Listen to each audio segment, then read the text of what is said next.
Que la paix, la lumière et la présence d'Allah soient avec vous, chers frères et sœurs en islam. Il existe des moments où le cœur s'alourdit sans que l'on comprenne vraiment pourquoi, comme si une ombre invisible suivait nos pas, comme si quelque chose que nous pensions oublier continuait à vivre en silence. L'âme cherche la lumière, mais parfois elle porte un poids qu'elle refuse d'affronter. As-tu déjà ressenti que ton âme cherche quelque chose de plus profond ? As-tu déjà eu peur qu'un péché caché puisse te poursuivre au-delà de cette vie ?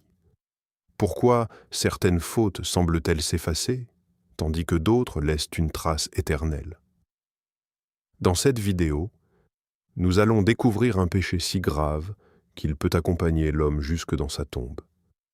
À travers les explications du docteur Zakir Naik et les enseignements du Coran, tu comprendras non seulement la gravité de cet acte, mais aussi comment t'en protéger avant qu'il ne soit trop tard.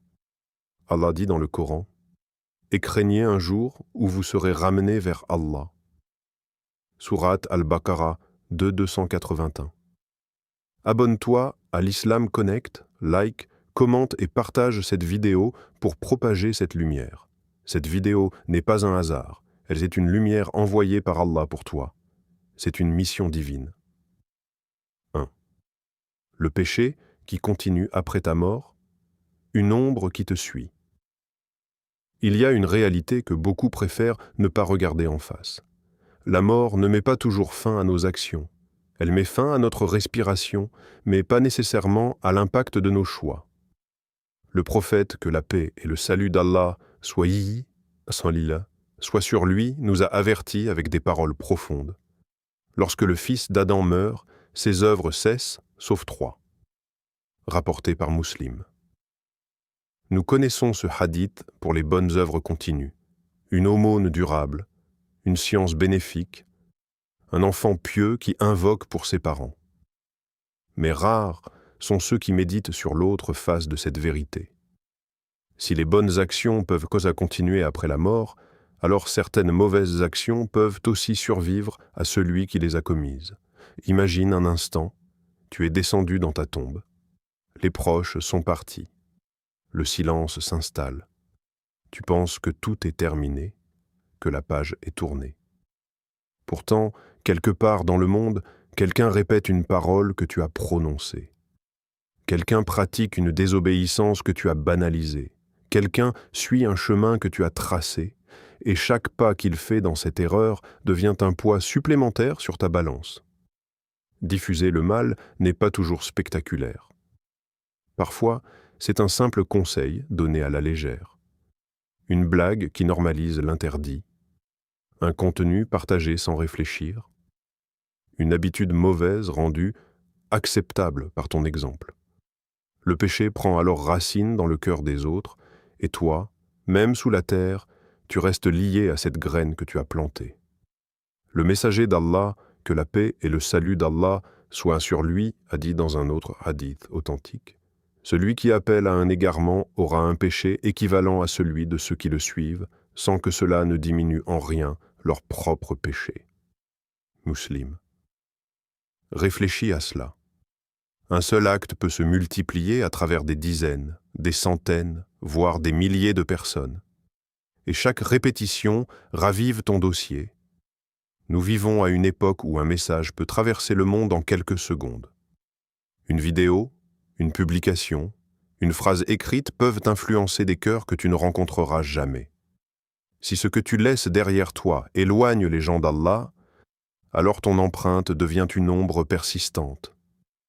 Une ombre qui ne disparaît pas avec ton dernier souffle. Ce péché était terrifiant parce qu'il est invisible. Il ne fait pas toujours pleurer immédiatement. Il ne provoque pas toujours de remords instantanés. Mais il agit en profondeur. Comme une onde dans l'eau, tu lances une pierre et les cercles s'élargissent bien au-delà du point d'impact. Toi, tu oublies le geste. L'eau, elle, continue de vibrer. Entrer dans la tombe en pensant être libéré, alors que les conséquences de tes actes continuent de s'écrire. Voilà ce qui doit faire trembler le cœur du croyant. Car la tombe n'est pas un refuge contre la responsabilité. Elle est le début de la récolte. Mais cette réalité doit aussi éveiller une conscience puissante. Si le mal peut continuer, le bien aussi. Chaque mot que tu prononces, chaque rappel que tu partages, chaque acte qui rapproche quelqu'un d'Allah peut devenir une lumière qui éclaire ta tombe. De la même manière qu'un péché peut te poursuivre, une bonne action peut te protéger. Alors pose-toi cette question sincère: si je devais mourir aujourd'hui, qu'est-ce qui continuerait en mon nom? Une trace de lumière ou une ombre qui me suit? 3. Propager le mal, une responsabilité terrifiante. Il existe des versets qui devraient faire trembler nos cœurs à chaque fois que nous les entendons. Allah dit qu'ils porteront leur propre fardeau, ainsi que des fardeaux parmi ceux qu'ils égarent, sans science. Sourate An-Nahl 16-25. Ce verset est d'une profondeur saisissante. Il ne parle pas seulement du péché personnel. Il parle du poids des autres, du fardeau supplémentaire que l'on porte lorsque l'on devient la cause de l'égarement d'autrui. Propager le mal n'est pas un acte isolé. Ce n'est pas un simple faux pas. C'est une chaîne, une transmission, une graine plantée dans le cœur d'un autre être humain. Et chaque fois que cette graine pousse, ton registre s'alourdit. Aujourd'hui, nous vivons dans une époque où une parole peut traverser des continents en quelques secondes. Un message partagé, une vidéo publiée, une opinion exprimée avec assurance peut influencer des centaines, parfois des milliers de personnes. Nous cliquons, nous partageons, nous commentons sans toujours mesurer l'impact réel de ce que nous diffusons. Mais aux yeux d'Allah, rien n'est insignifiant.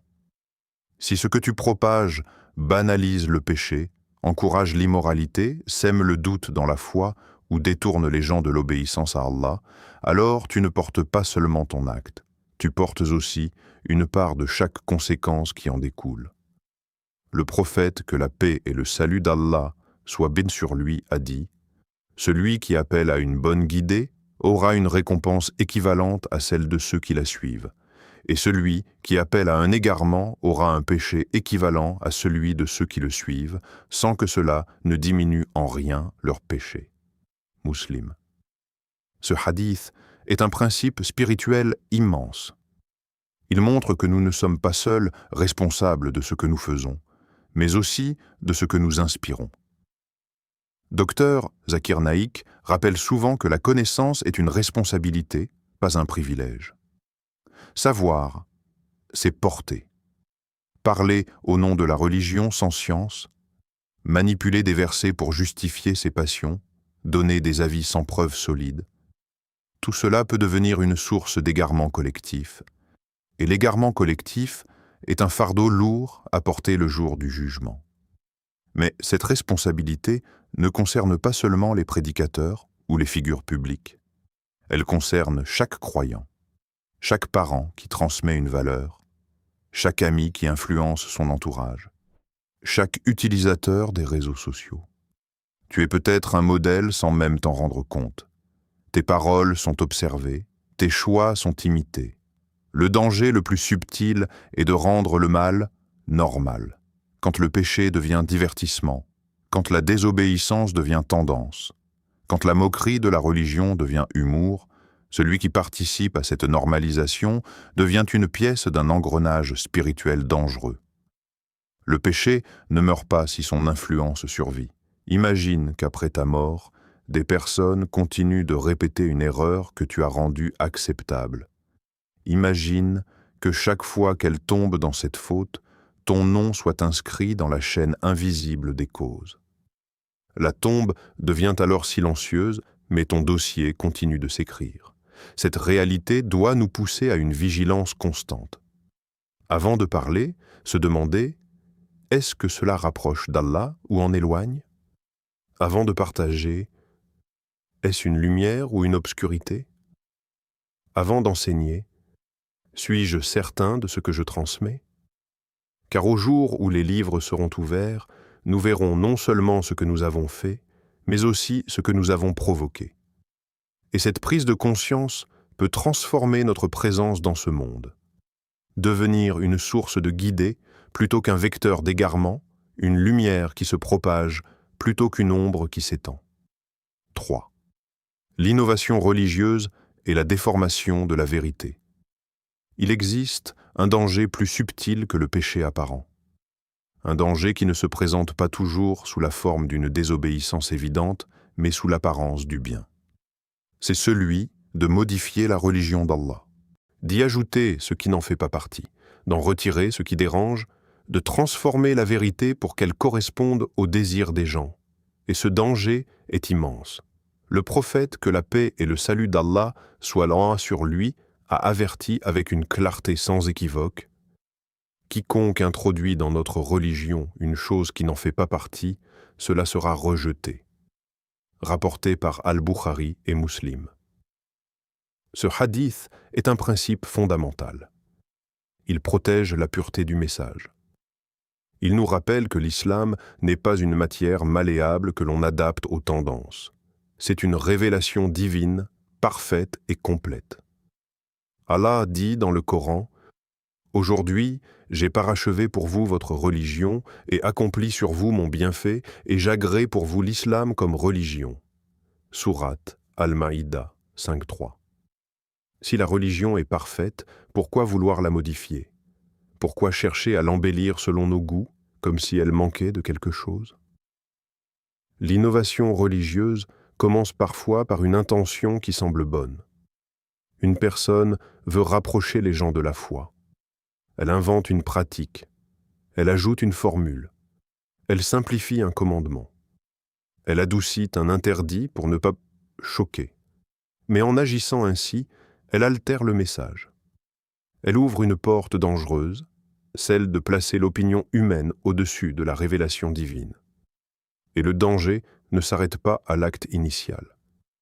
Si quelqu'un introduit une pratique sans fondement, et que d'autres la suivent en pensant se rapprocher d'Allah, la responsabilité ne disparaît pas avec le temps. Chaque personne qui adopte cette innovation devient un maillon d'une chaîne. Et cette chaîne remonte jusqu'à son point de départ. Imagine qu'une erreur religieuse se transmette de génération en génération.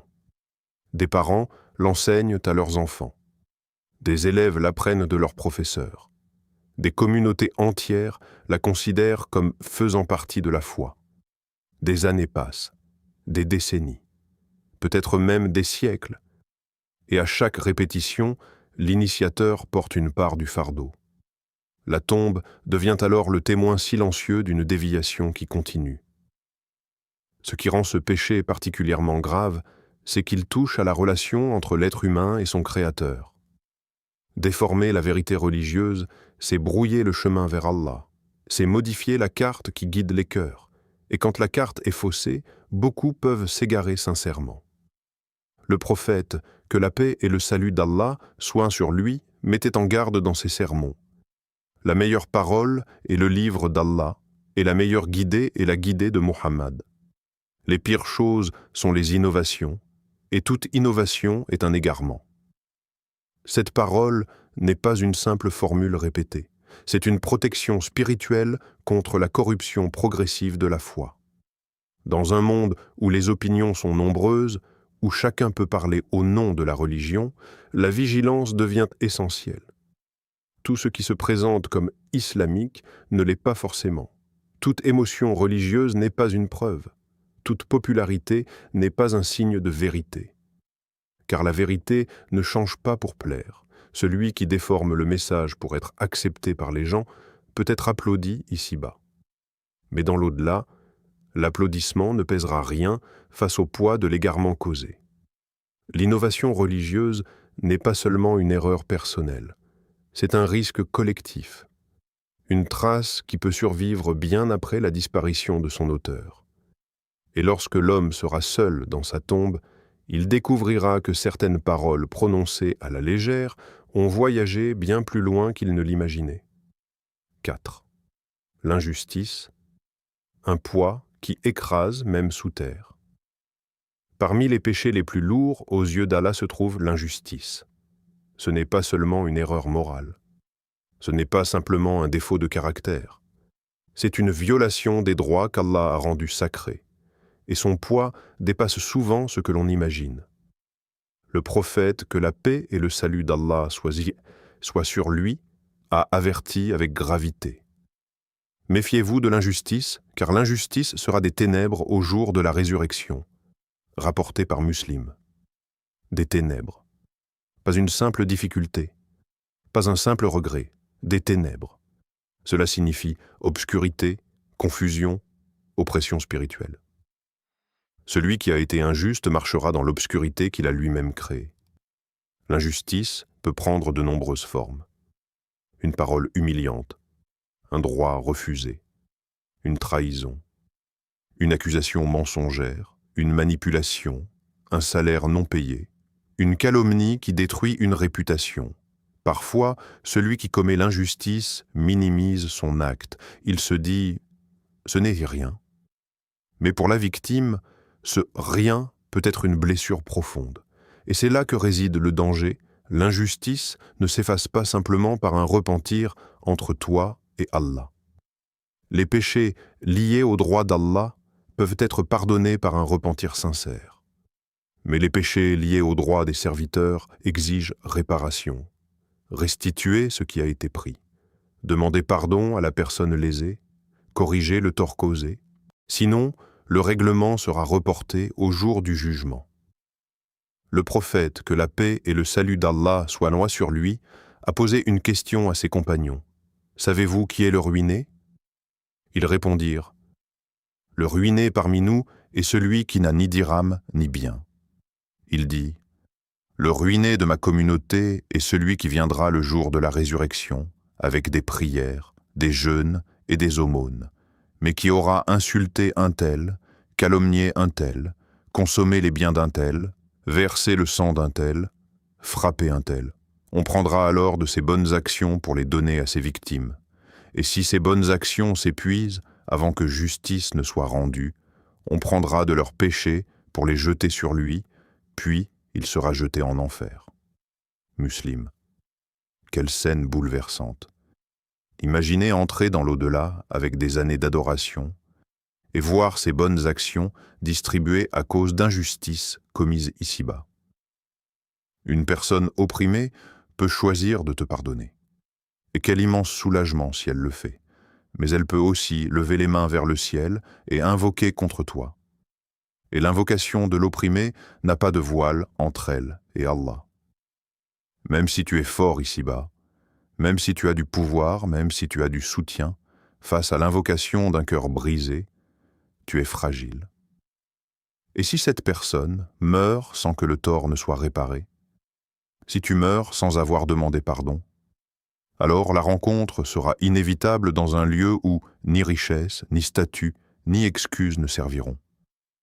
Dans la tombe, l'âme prend conscience d'une vérité que beaucoup négligent. Chaque injustice était une dette spirituelle, inscrite avec précision. Chaque larme versée à cause de toi, chaque humiliation silencieuse, chaque droit arraché. Ce péché est redoutable parce qu'il touche aux relations humaines, et l'islam accorde une valeur immense à la justice. Allah est Al-Adl, le parfaitement juste. Comment espérer sa miséricorde si l'on persiste à opprimer ses serviteurs? L'injustice peut sembler petite au moment où elle est commise. Mais sous terre, lorsque tout devient clair, elle apparaît pour ce qu'elle est réellement, un poids écrasant. Un fardeau que l'on aurait pu alléger par un simple pardon demandé, une réparation faite, une humilité sincère. Et ce poids ne disparaît pas avec la mort. Il attend le jour où toute vérité sera dévoilée. 5. L'hypocrisie cachée, le poison du cœur. Parmi les péchés les plus subtils et les plus dangereux se trouve l'hypocrisie intérieure. Ce n'est pas un péché visible comme l'injustice flagrante ou la propagation ouverte du mal. C'est un poison silencieux. Il se cache derrière les apparences. Il se dissimule sous les vêtements de la piété. Il parle le langage de la foi, mais son cœur bat pour autre chose. L'hypocrisie, c'est montrer la foi tout en cachant le mépris. C'est afficher l'humilité tout en nourrissant l'orgueil. C'est prier pour être vu. Donner pour être admiré, parler de religion pour être applaudi. Le regard des gens devient plus important que le regard d'Allah. Allah avertit avec une parole qui fait trembler: les hypocrites seront au plus bas fond du feu. Sourate An-Nisa 4, 145. Pourquoi une position si basse? Parce que l'hypocrisie ne se contente pas de désobéir, elle trompe, elle manipule, elle joue avec le sacré, elle transforme l'adoration en outil d'image. Ce péché est insidieux parce qu'il peut exister dans le cœur d'une personne qui prie, qui jeûne, qui donne en aumône. Extérieurement, tout semble correct, mais intérieurement, l'intention est corrompue. Et en islam, l'intention est le fondement de toute action. Le prophète, que la paix et le salut d'Allah soient sur lui, a dit: « Les actions ne valent si que par leurs intentions, et chacun n'aura que ce qu'il a eu comme intention. » Al-Bukhari et Muslim. Imagine passer des années à accomplir des actes d'adoration, mais découvrir dans l'au-delà qu'ils étaient vides parce qu'ils n'étaient pas sincèrement pour Allah. Quelle perte immense! Quelle illusion douloureuse! L'hypocrisie peut aussi prendre la forme d'un double visage. Un visage pour les croyants, un autre dans le secret. Une personne qui parle de moralité en public, mais qui transgresse en privé sans remords. Qui conseille les autres, mais ne s'applique pas à elle-même. Qui critique les péchés visibles, mais nourrit des maladies cachées, jalousie, arrogance, rancune. Le prophète, que la paix et le salut d'Allah soient sur lui, a décrit certains signes de l'hypocrite. Lorsqu'il parle, il ment, lorsqu'il promet, il trahit, lorsqu'on lui confie un dépôt, il le trahit, Al-Bukhari et Muslim. Ces traits ne concernent pas seulement les grands hypocrites de l'époque prophétique, ils peuvent apparaître, à différents degrés, dans n'importe quel cœur si celui-ci n'est pas purifié. Le danger est que l'hypocrisie s'installe progressivement. Elle commence par une petite recherche d'attention, un léger désir d'être reconnu, puis elle grandit, elle s'ancre, elle devient une habitude. Et l'âme s'y habitue au point de ne plus ressentir de gêne. Ce péché peut accompagner l'homme jusqu'à la tombe s'il ne combat pas son ego, car la tombe ne regarde pas l'apparence, elle révèle la réalité. Les masques tombent, les intentions sont exposées, ce qui était caché devient clair. L'âme a besoin de sincérité comme le corps a besoin d'oxygène. Sans sincérité, les actes deviennent lourds et sombres. Avec la sincérité, même un petit acte devient immense aux yeux d'Allah. La sincérité éclaire, elle purifie. Elle transforme une prière simple en lumière dans la tombe. Elle transforme une aumône discrète en protection. Mais l'hypocrisie, elle, obscurcit. Elle vide les actions de leur substance. Elle laisse l'homme, face à ses illusions, se poser la question est essentielle. Pour qui est-ce que je fais cela? Pour qui est-ce que je parle? Pour qui est-ce que je pratique? Car au moment où l'âme quittera le corps, il ne restera qu'une seule chose qui comptera réellement, la vérité de ton intention, et seule la sincérité pourra éclairer l'obscurité de la tombe. Frères et sœurs, cette vidéo n'est pas un message de peur, mais un appel à la conscience. Il existe des péchés qui ne s'arrêtent pas à la mort, ceux qui influencent, qui égarent, qui blessent, qui oppriment ou qui déforment la vérité. La tombe n'est pas une fin, elle est le début d'une nouvelle étape. Ce que nous semons ici-bas pousse dans l'au-delà. Mais la miséricorde d'Allah est plus grande que nos fautes. Le repentir sincère efface même les montagnes de péché. Allah dit: « Ô mes serviteurs qui avez commis des excès à votre propre détriment, ne désespérez pas de la miséricorde d'Allah.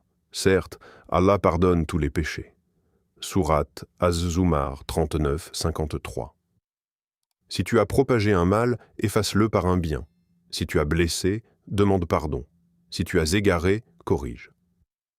Tant que l'âme est dans le corps, la porte du Tauba reste ouverte. Abonne-toi à l'Islam Connect, partage cette lumière autour de toi, et sois une source de guidée plutôt qu'une cause d'égarement. Merci d'avoir ouvert ton cœur à cette parole. Que la paix d'Allah t'accompagne, Que ta tombe soit un jardin parmi les jardins du paradis, et que tes œuvres deviennent une lumière éternelle. Amen.